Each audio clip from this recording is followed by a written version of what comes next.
squeeze right in here. Good morning, everybody. At midnight last night, for the first time in 17 years, the Republicans in Congress chose to shut down the federal government. Let me be more specific.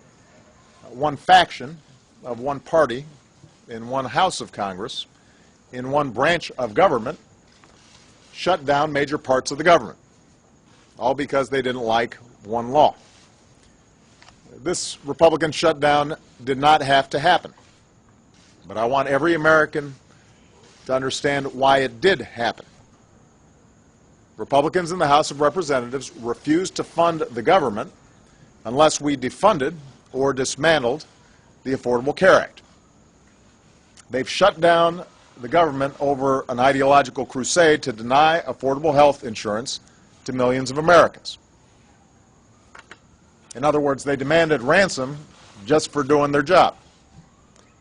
And many representatives, including an increasing number of Republicans, have made it clear that had they been allowed by Speaker Boehner to take a simple up or down vote on keeping the government open, with no partisan strings attached, enough votes from both parties would have kept the American people's government open and operating. Enough votes from both parties would have kept the American... The Affordable Care Act is a law that passed the House, it passed the Senate, the Supreme Court ruled it constitutional. It was a central issue in last year's election. It is settled, and it is here to stay. And because of its funding sources, it's not impacted by a government shutdown.